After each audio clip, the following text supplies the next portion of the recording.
화는 시시때때로 우리를 찾아와 우리가 인식하지 못하는 가운데 마치 자동차에 녹이 슬듯 어두운 옷장 안에 곰팡이가 슬듯이 우리 삶을 파괴시키는 불청객입니다. 오늘은 여러분들께 마음속의 화를 다스리는 7단계 방법에 대해 알려드리려고 합니다. 1단계, 상처를 분명하게 규정하라. 누군가가 결코 잃고 싶지 않은 것을 빼앗아갈 때나 우리가 얻고 싶은 것을 얻지 못할 때 우리는 극도로 분노하게 된다. 성취되지 못한 꿈의 상실이나 마음의 평화를 잃을 때에도 우리는 항상 누군가를 또는 무엇인가를 탓한다. 분노를 해결하기 위한 첫 번째 단계는 나에게 무슨 일이 일어났는지, 무엇을 실제로 잃었거나 거부당했는지 정확하게 분석하고 규정하는 것이다. 무엇을 잃었는지 깨닫는 것은 좌절감과 분노를 없애는 첫걸음이다. 2단계, 슬퍼하라. 사람인 이상 무엇을 잃었든 그게 무엇이든지 얼마 동안 슬퍼하는 것은 당연한 일이다. 그리고 이 슬픔을, 분노를 해결하기 위해 아주 중요하다. 우리의 내면이 자라나려고 할 때 이와 똑같은 슬픔의 단계를 경험한다. 그런데도 많은 사람들은 자신의 상실에 대해 슬퍼하기를 거부하는 경향이 있다. 슬픔을 거부하고 애써 참으려고 노력하면서 나는 강해, 빨리 이겨내겠어 라고 말하지만 사람은 잠시 상처를 느끼는 것을 통해 비로소 마음의 건강을 찾을 수 있는 법이다. 큰 상처나 상실은 더욱더 슬퍼할 필요가 있다.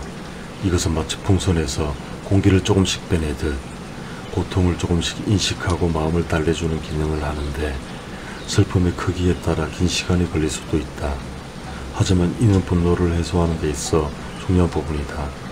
자신의 분노를 해소하기 위해서는 내 슬픔에 그것에 직면하는 것, 그것이 최선의 방법이다. 그러니 절대로 강한 척 이겨내겠다며 슬퍼해야 할 시간들을 생략하거나 줄이지 마라. 3단계, 나에게 상처 준 사람을 이해하라. 나에게 상처를 준 사람을 이해하는 것은 언뜻 보면 불가능해 보일 수도 있고 그것을 주는 장점을 이해하기 어려울 수도 있다. 그러나 시간이 걸리더라도 그렇게 할 수만 있다면 내 안의 분노는 빠른 속도로 풀릴 것이며 무엇보다도 그런 행동을 한 사람이 마음속에 품고 있던 상처를 보게 될 것이다. 그리고 그들의 내면에 숨겨진 분노도 알아차리게 될 것이다. 아마 당신이 상대하는 사람은 자기도 모르게 다른 사람 혹은 자기 자신으로부터 거리를 두는 성숙하지 못한 사람일 것이다. 그런 사람이 당신의 삶을 좌지우지 못하도록 하는 것은 오로지 당신의 선택이다.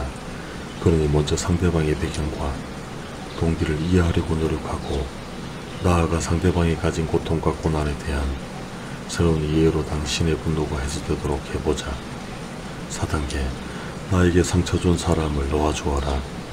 이것은 상처를 준 사람에게 똑같이 해주려는 마음을 풀고 복수에 대한 욕구를 포기하는 것이다. 이것은 당신에게 상처를 주는 행동들의 원인을 이해하게 되면 때때로 자연스럽게 찾아오기도 한다.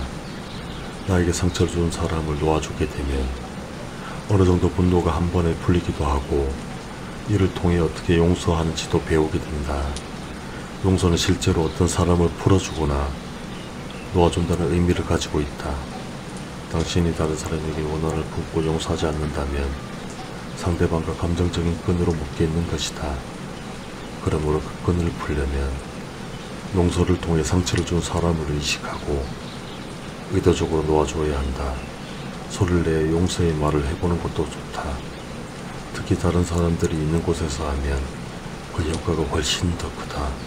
반대로 복수를 원하거나 상대방에게 나쁜 일이 생기기 원하면 자신에게 더 많은 분노가 쌓이게 될 것이고 다른 사람이 보복으로 분노를 다시 뿌리내리게 할 가능성도 많아진다.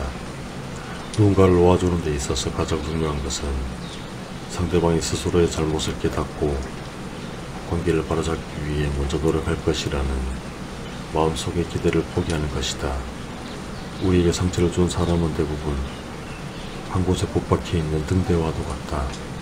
그들은 대부분 그 방향을 바꿔서 남들에게 사랑받는 사람이 되려고 하지 않는다. 그들은 굳건한 바위처럼 움쩍달싹하지 않는다. 우리는 그들을 우리의 분노로부터 풀어줌으로써 그들로부터 돌아설 수도 있고 반대로 엄청난 재난을 향해 나아갈 수도 있다. 5단계 상처 속에 숨어있는 진주를 찾아라. 분노를 해소하는 다음 방법은 지금 나에게 가해진 상처에서 숨겨진 진주를 찾는 것이다. 숨겨진 진주는 최악의 상황에서도 당신이 찾으려고만 한다면 좋은 것을 얻을 수도 있다는 것을 의미한다. 좋은 것을 찾으면 당신은 그에 대해 감사할 수 있다. 이것은 분노를 한 번에 풀어낼 수 있는 단계이며 상처와 두려움, 좌절에 대한 반응한 방법 중 당신이 할 수 있는 가장 적절한 선택이다. 누구를 만나도 배울 점이 있다고 하지 않았는가?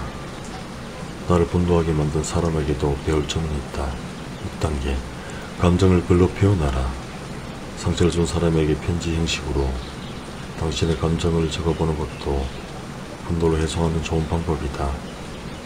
자신의 상처와 좌절, 두려움을 글로 적는 것은 마치 펜의 잉크를 통해 그 화를 푸는 것과도 같다고 성인들은 말한다. 당신이 잃었거나 거절당한 것, 당신에게 고통을 주고 분노를 갖게 한 것을 빠짐없이 분명하게 적어라. 그리고 그로 인해 생긴 내 감정을 적어라. 내가 분노하게 된 이유가 무엇인지, 내가 상대방을 용서한다면 무엇을 얻을 수 있는지 내 감정들을 정리해 보아야 한다. 다른 한 가지 방법은 상처를 준 상대방이 어떻게 반응했으면 좋겠는지 적어보는 것이다.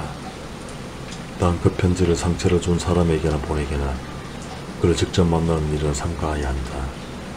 그런 사람들은 보통 좋은 반응을 보이지 않으며 오히려 내가 가진 상처를 키워주기 때문이다.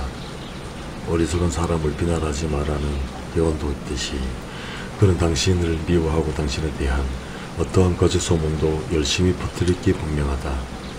어리석은 사람들, 종종 분노하며 감정적으로 맹목적인 사람들은 결코 자신의 허물을 보지 못한다. 7단계 상처 준 사람에게 먼저 다가가라. 이 단계는 가장 어려운 단계로 인간이 이상 자연스럽게 오는 것이 아니다. 높은 수준의 성숙도와 인격만이 아니라 의지 있는 행동을 요구하는 법이다. 하지만 만일 이렇게만 할 수 있다면 분노 따위는 나에게 아무 영향도 미치지 못한다. 상처를 준 사람에게 다가갈 준비가 되어 있을 때 관계 개선을 시작하는 길은 상처를 준 사람이 자기 삶의 분노를 풀 수 있도록 기도해 주는 것이다. 여기까지가 화를 다스리는 7단계 지혜였습니다. 이 화를 다스리는 지혜가 여러분께 도움이 되기를 소망합니다. 항상 감사합니다. 마음과 양식을 주는 더 엔터TV를 듣는 모든 이에게 온갖 좋은 일이 눈송이처럼 쏟아지길 기원합니다.